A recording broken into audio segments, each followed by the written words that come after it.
Hey, good morning. It's Dr. Bill Williams on the Influencers Podcast. Today, we are having a breakout Friday. You're going to see what that means in just a minute. I am going to bring on Jesse Wroblewski from Decommoditized. Jesse, did I do harm to your name just then? Hey, it's a mouthful. You got Decommoditized and Wroblewski. I can't blame you. I like it. Wroblewski is a great name, but I haven't met anybody named that before. So tell me about this breakout we're going to talk about today. What is Decommoditized to? Sure. Well, first off, thanks for having me. I mean, be honest. You started this because you wanted people to be excited to have a conversation with the dentist, right? Yeah. No one ever wants to go. I'm actually excited to sit down with the dentist today. We're going to have a good time. We want to understand exactly, what all is that stuff behind you. It has a meaning, I know. Yeah. So I'll give you kind of my 60-second elevator pitch of kind of how I got to where I am today. So I run a digital marketing agency for about 25 years called Generations Beyond.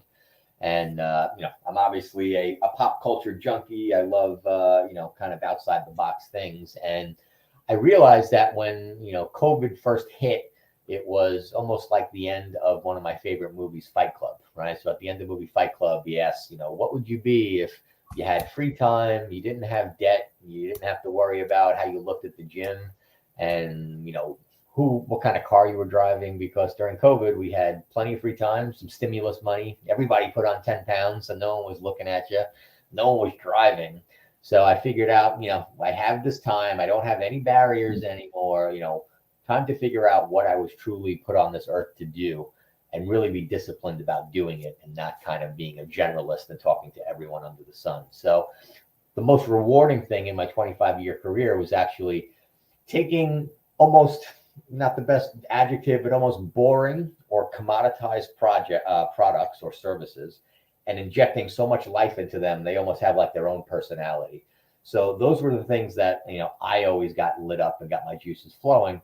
And I figured, why spend all my time focusing on all the other stuff, the humdrum stuff, when I'm actually good at it, I feel fulfilled doing it, and the clients get a tremendous benefit out of it. So Decommoditized was born, which is my personal brand, and still run Generations Beyond, the web agency. But, this is what lights my fire.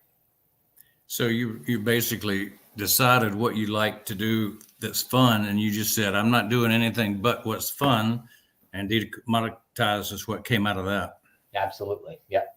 Yeah, I like that. That's a really good way to live the last half of your life, the last third, whenever you decide what life has to offer, and then you could pick and choose.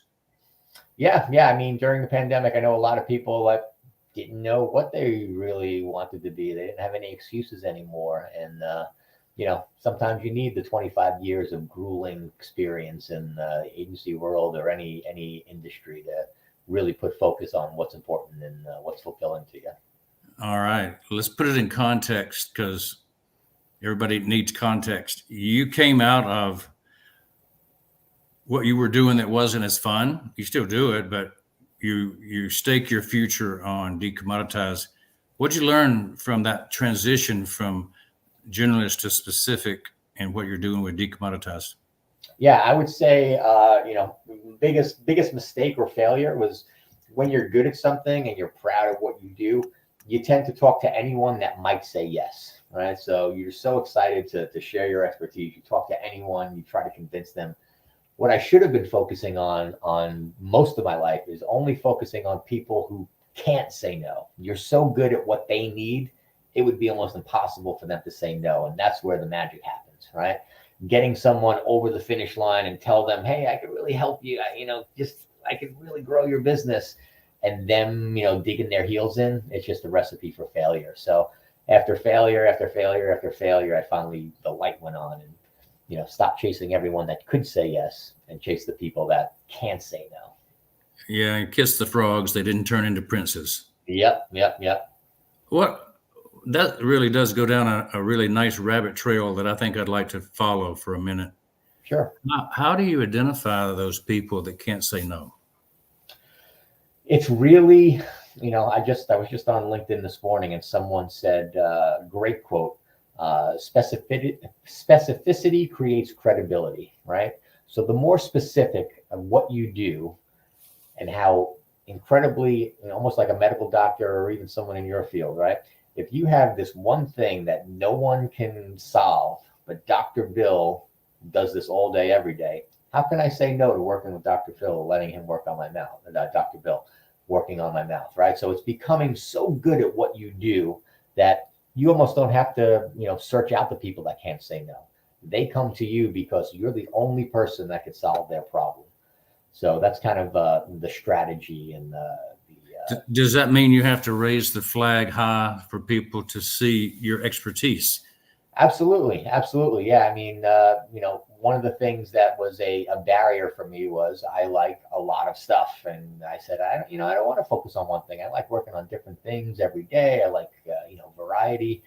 But what you realize is when you claim your specialization, there's a rabbit hole, to use your connotation, that you can go down, and it's just much more engaging and rewarding to get focused on one thing than being a jack of all trades, which was something I did not believe until I got into it.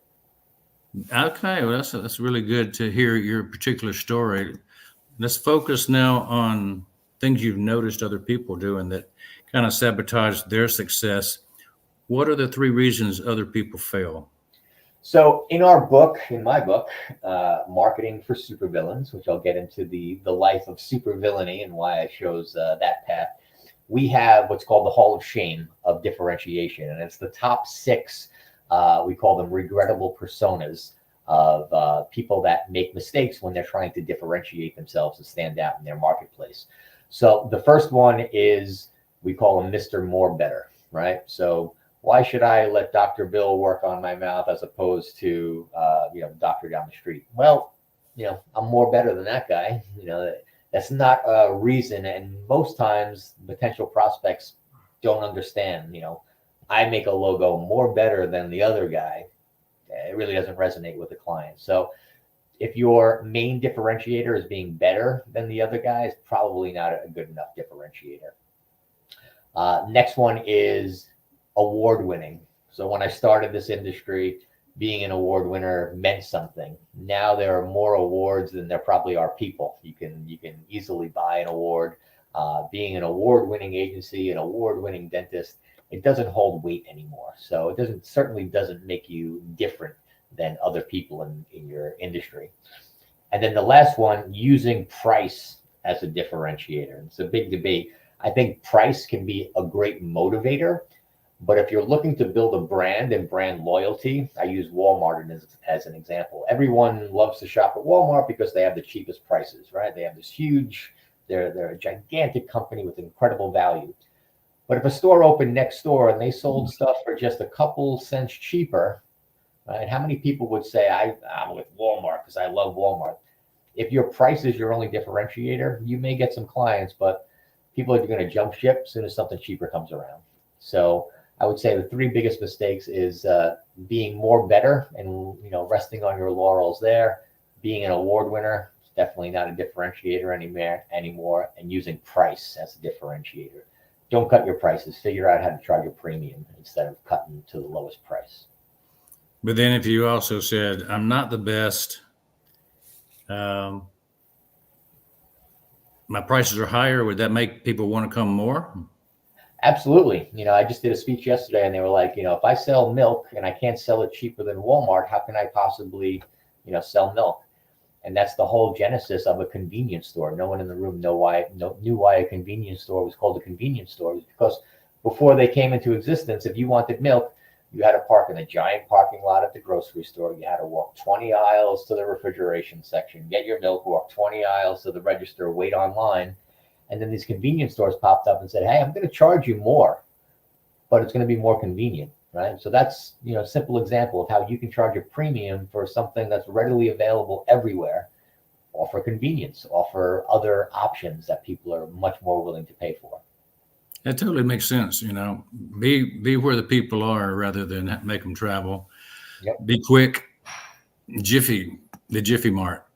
So what motivates you internally to keep going and jump into Decommoditized as opposed to what you've done for 25 years?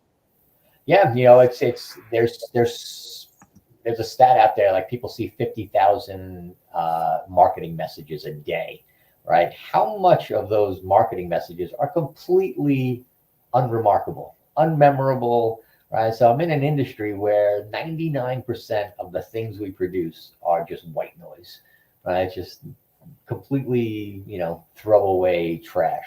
So there's plenty of opportunity to create, memorable stuff that lasts decades.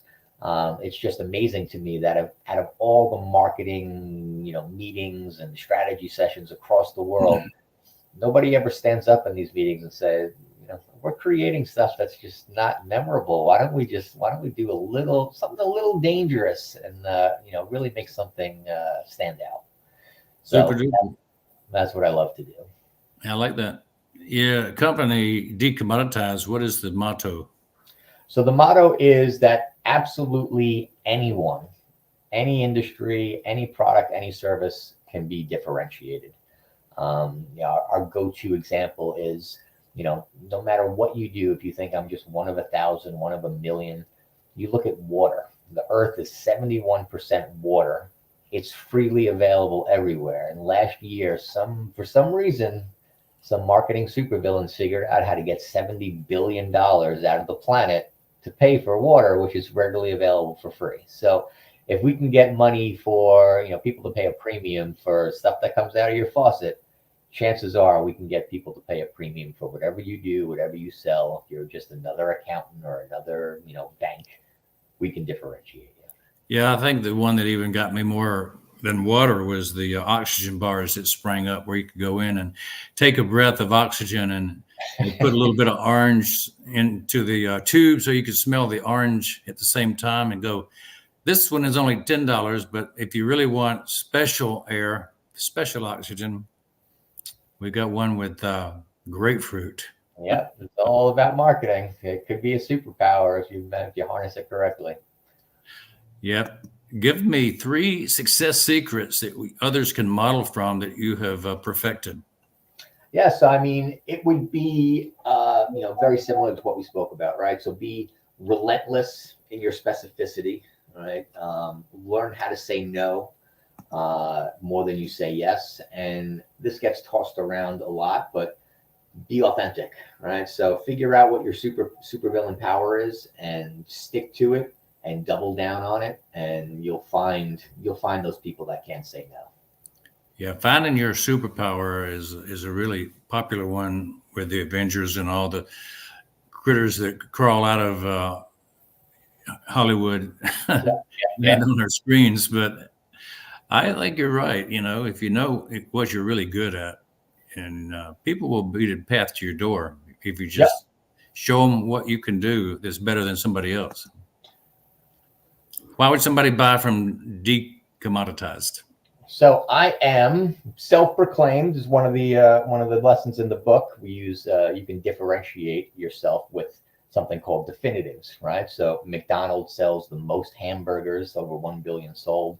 So you can differentiate yourself by being the biggest, the fastest, the oldest, the best selling. So I am the industry leader of brand differentiation. I can take your brand from a commodity and make it stand out in your industry. That's a breakout statement right there, And you have that prison-looking shirt on, of course. Yep. That's a differentiator. I have not interviewed a villain yet in this entire influencer podcast.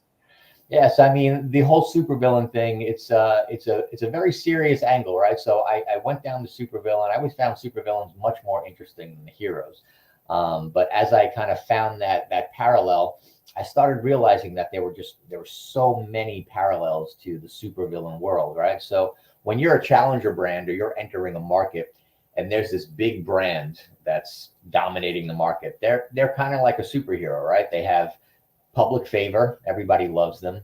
They have big muscles, which in marketing equates to big budgets, right? So if you're the little guy coming in, you can't outspend them. You don't have bigger muscles. You have to win the public opinion. So much like a supervillain, You have to use your wits, your cunning. You have to be nimble, and you have to think differently in order to topple the super brand from their perch. So a lot of underdog, a lot of not so mainstream, towing the line of if you believe it, you could achieve it. Little off center advice for those people that are kind of tired of the same mantras that everybody puts out there. If you tried all the mantras, tried all the self-help books, perhaps a life of supervillainy is for you. Yeah, that supervillain book is going to be a bestseller beyond anybody's imagination. I can tell you that sounds like a winner, just what you told me already, and we'll get into it even more as we go through our time together here. Thank you, sir. I walked in from working on exercise last night.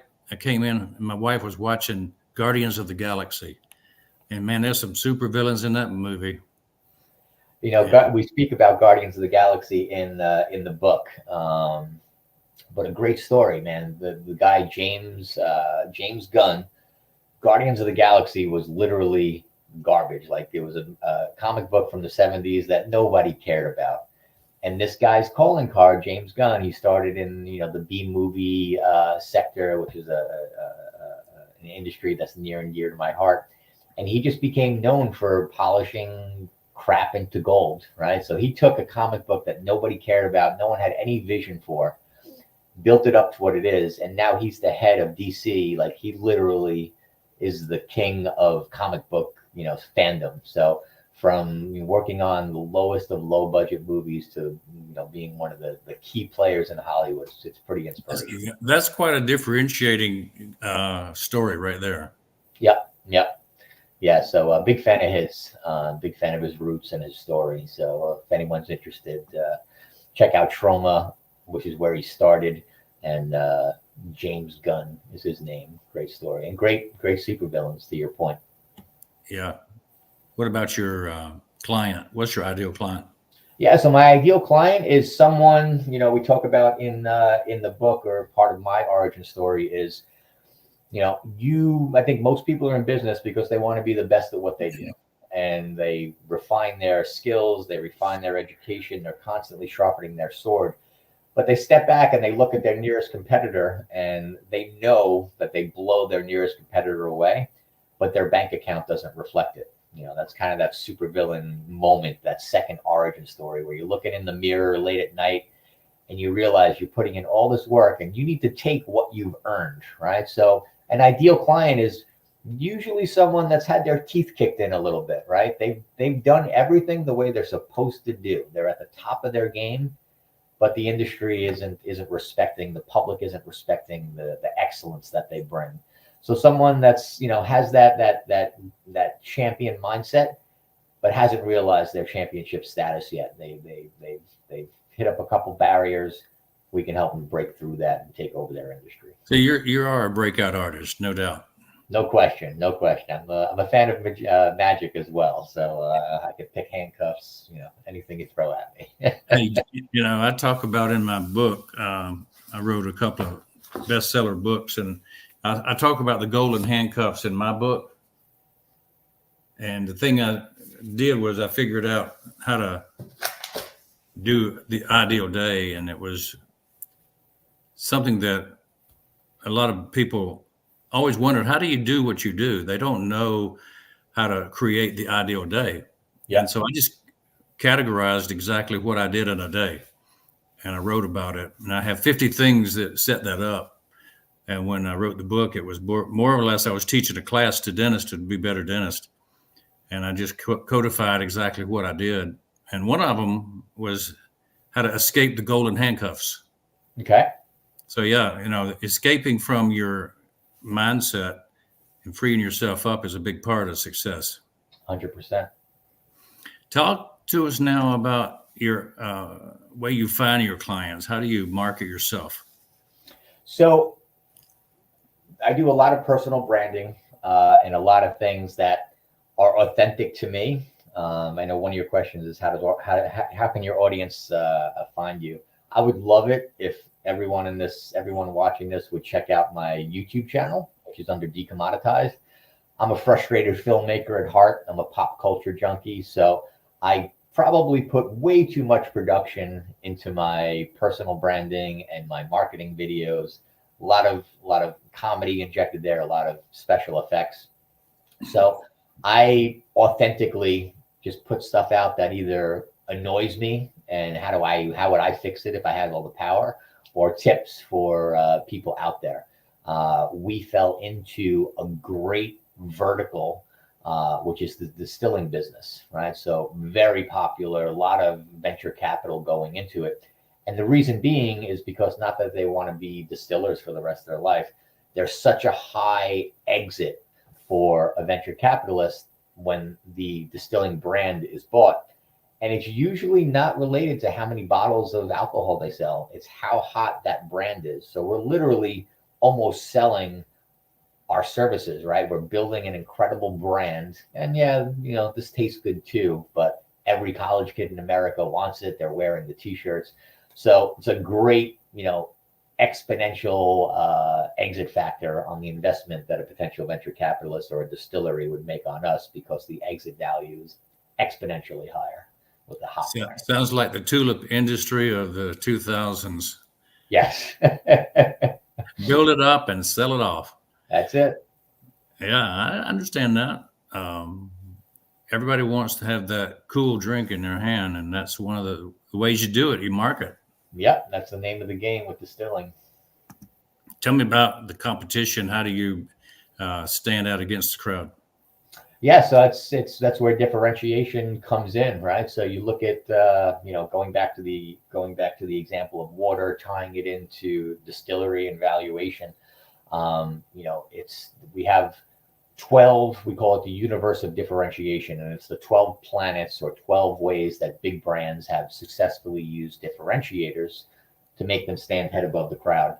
And it's not always, you got to be the craziest guy in the room to differentiate yourself. There's brands in there, and there's tactics that Steinway pianos have used, Rolex have used, Tiffany's have used to help them differentiate themselves. And you would probably never categorize them as being different or outside the box, but out of these 12 things, we find the biggest area of opportunity and what is authentic to that brand, and then we build their differentiation strategy. So going back to that example of water, one of my favorite stories that I tell all the time is this brand Liquid Death, right? So Liquid Death found an unserved audience, section of the audience for water, and they basically built a lifestyle brand around like heavy metal, making water, that their motto is murder your thirst, right? Making water this edgy drink that you may, drink in a bar. They put it in a tall boy can.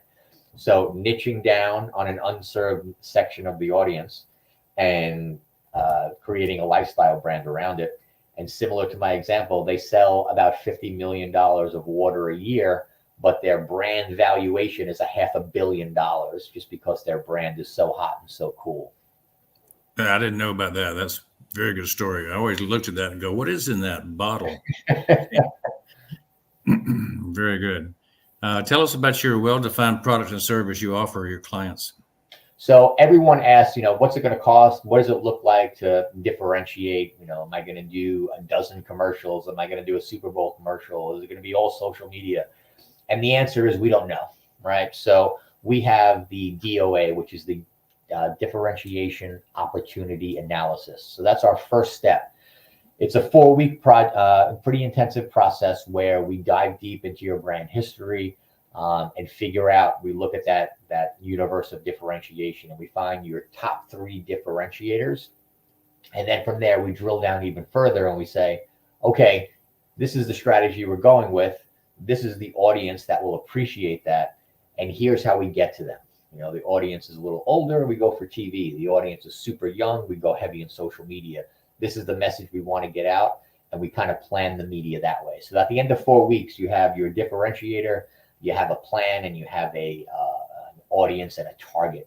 And then from there, if you want, we can continue to work together and build out an annual plan to really help get your message out there to the proper audiences. Very good. Do you have platforms that you rely on to promote? I mean, nowadays with these algorithms and AI, you could see your your social media engagement, dropping, right? Because there's only so many eyeballs out there, and with AI and these algorithms, it's getting tougher and tougher. So I don't say we rely on platforms for my personal brand. Like I said, YouTube, I think it's a great platform. TikTok is kind of taking over just to get the video out there. But for our clients, we have a great platform for highly targeting our specific audiences, OTT and target digital advertising. We call it reroute, which is basically if everyone's going the same way, there's going to be traffic, there's going to be toll booths. It's going to take you a long time to get there. We have the ability to kind of reroute you like a GPS and help you find shortcuts, help you find the roads with no tolls, and get to that goal faster than everybody sitting in traffic doing the same old thing. I like going in a different direction. I always tell people that I had a poster in my early office when I was a young dentist, 20 green apples and one red apple in the very center. And the bottom caption was "Dare to be different." And that differentiator concept struck with me back then. And I always try to figure out the other angle. Why should I be doing something different? Yeah, it paid off, Yeah, I mean, ultimately you're working on people's teeth, but do you make me feel calm? Do you release my anxiety? Are you more convenient than the other guy? Are you an expert? Do you only work on 48-year-old supervillains? There's a lot of ways that you can stand out and appeal to a crowd. Yeah, we had a tagline, high tech, soft touch. Nice. Had a lot of value to that because I've always was an innovator, picking out the newest equipment, the new lasers, everything that was brand new, we would have it and people would ask about it. And I say, yeah, we've been using that for a couple of years, and staying on the leading edge was big. How do you deliver your 5-star client experience? It's with what I do, it's so high touch that they almost like, all right, I don't want to talk to you this week. Can we take a break? Like it's just so intensive. And when you're doing stuff that you love and you're put on this earth to do, I almost feel I'm more involved in the project than the client. They're like, all right, I know this is my business, but let's take a break. So I get very into it, I take personal ownership of all my projects. And that usually shows through into everyone asks, how fast can I have it? And then by the time they're done, they're like, all right, give me a couple minutes. Sounds to me like it's like when you engage, you're having fun, and you really do sink your teeth into that. So Absolutely. People probably enjoy working with you quite a bit. Hope so. What about brand ambassadorship? Do you have people convert from clients to raving fans? I think so. What we do is a little abstract for the average marketer or brand owner.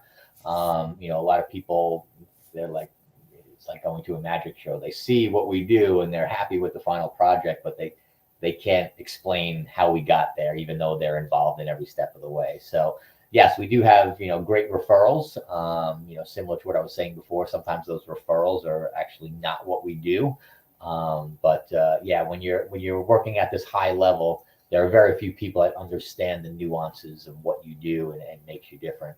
So it's difficult to say, brand ambassador, the people that actually understand the sleight of hand behind the curtain. But overall, we have some raving fans, absolutely. Yeah.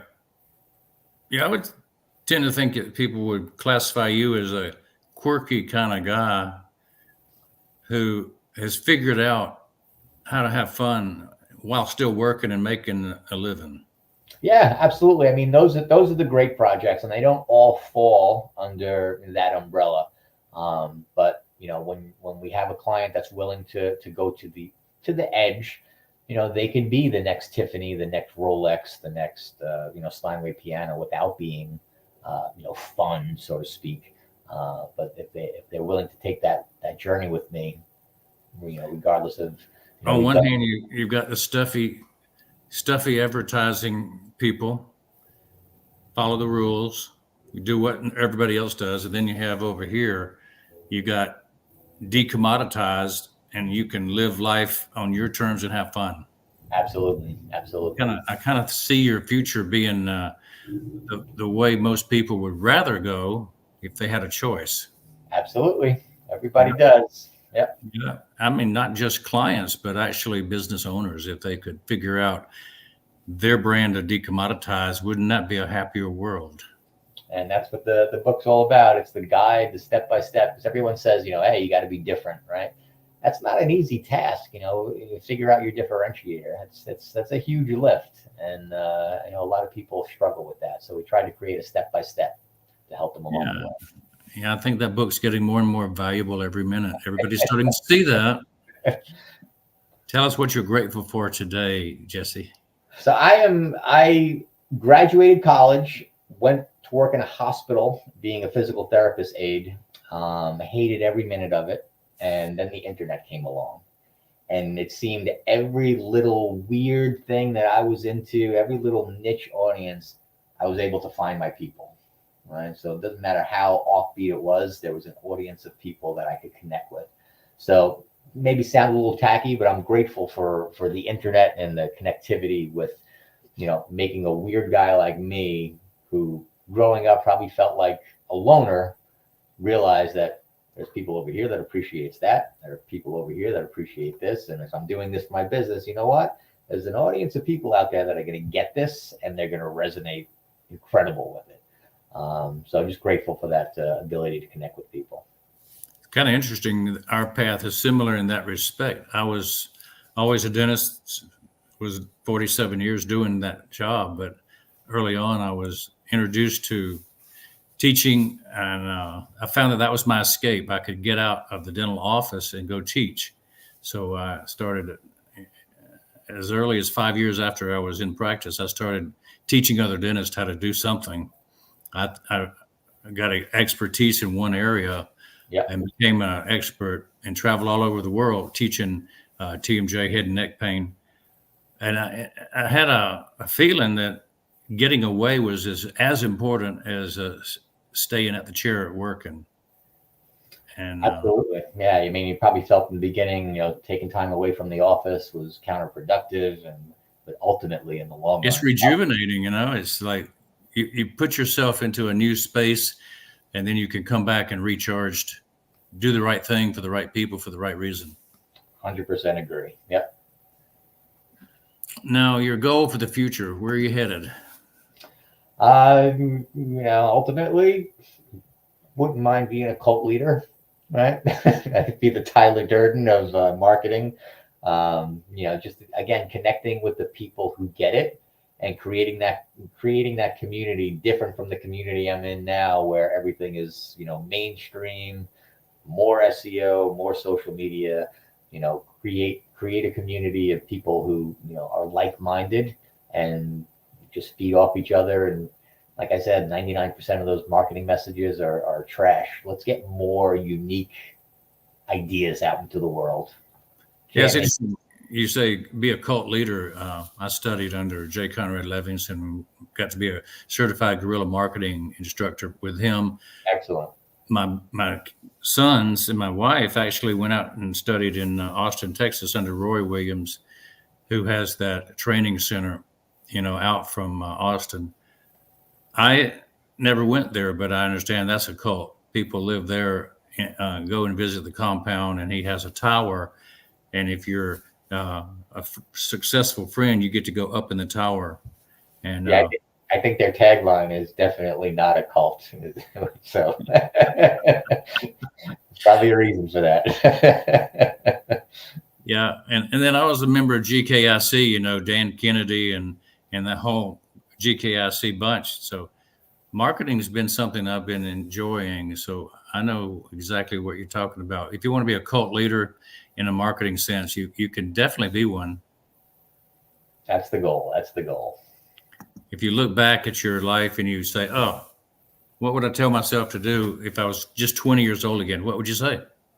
Yes, I think I would say be even weirder, right? So when I was growing up, it seemed everything I liked, like say Garbage Pail Kids, they pop up on the news and say, they're warping our children's minds. They're doing all these horrible things.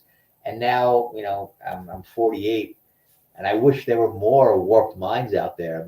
You go to a party, I get cornered by a bank teller and an insurance salesman. I'm like, there's too many of these guys. We needed more garbage pail kids back in the day. We need more weirdos, more warped minds to make parties more interesting. So embrace your weirdness. Be more weird.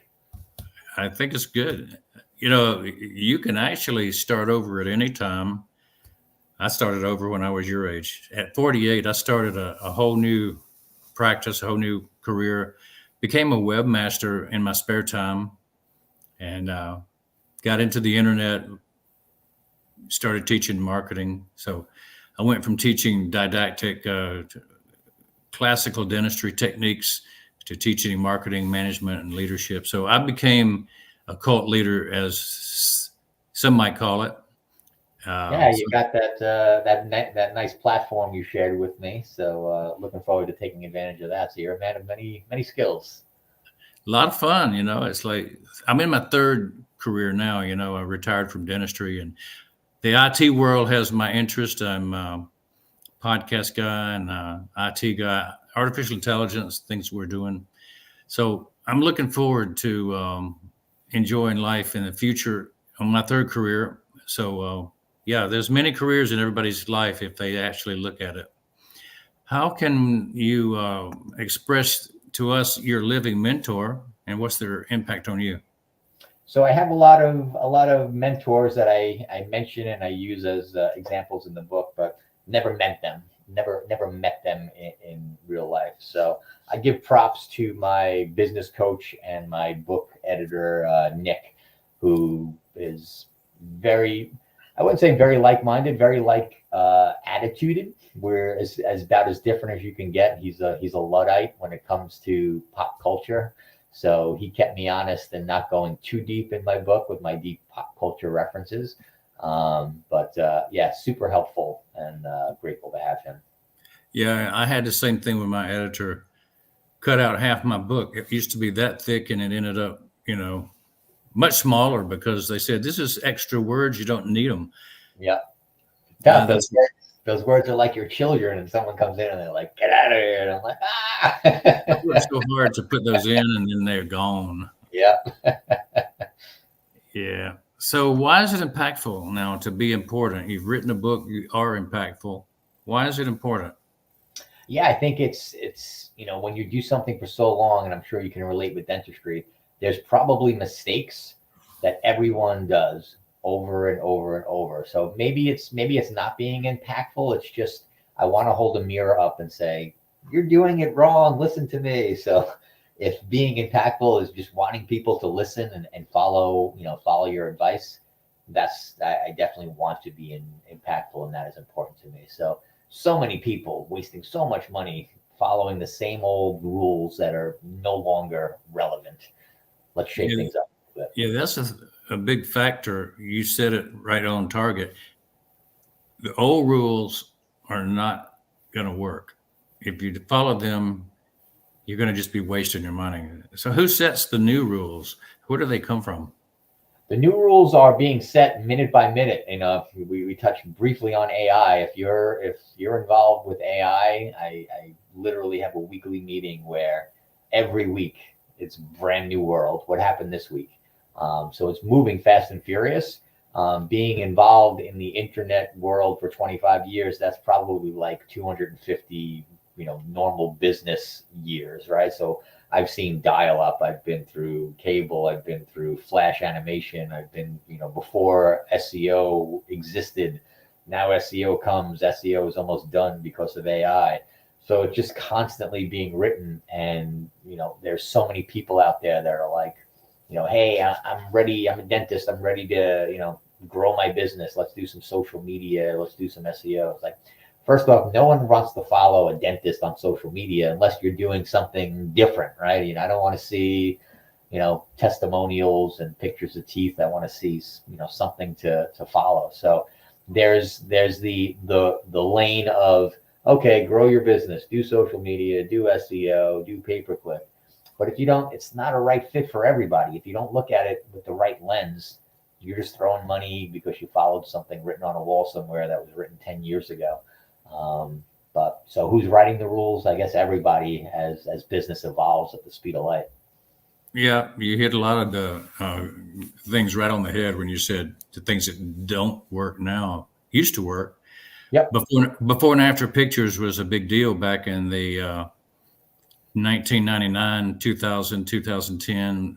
That had faded. You know, videos were what you were required to have. You had to have a short video where you were talking, be present. Yep. And I taught a mastermind class to dentists. I brought them in and I said, you got to be on video. And one very astute dentist grew his practice by like 300%.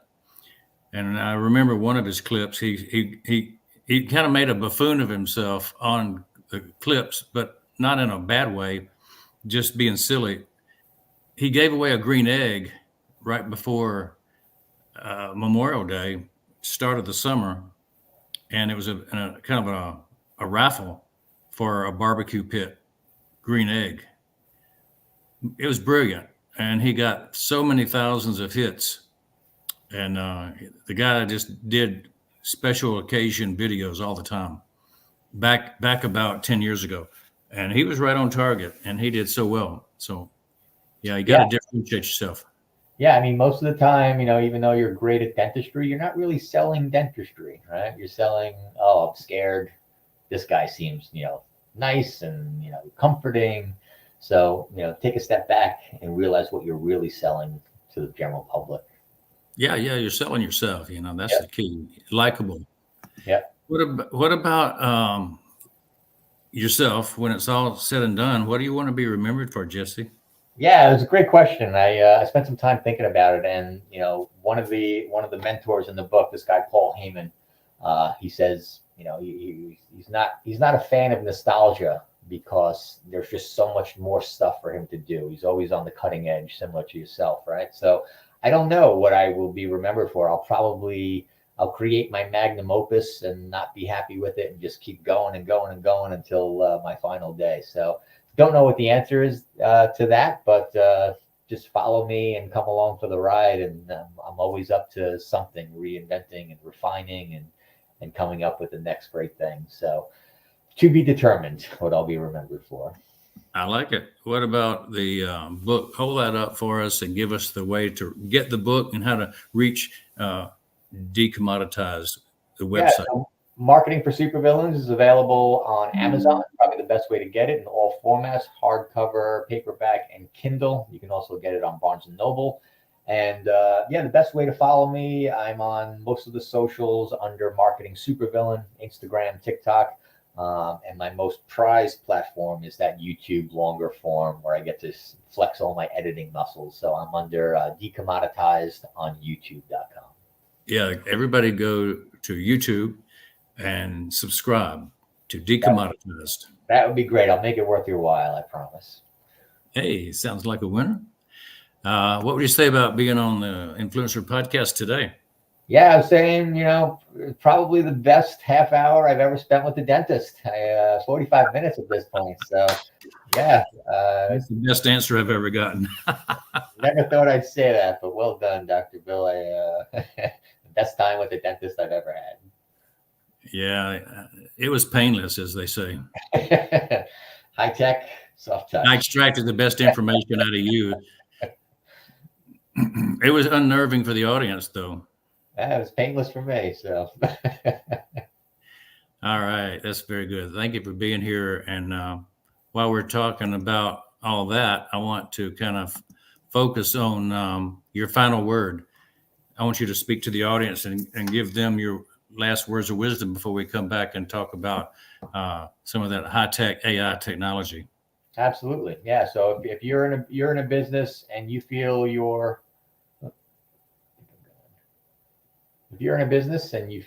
that you're not getting what you deserve and you're ready to take what you've earned, you can be differentiated. Absolutely any business in the world with enough courage can be properly differentiated. And if you need help, I'd love to help.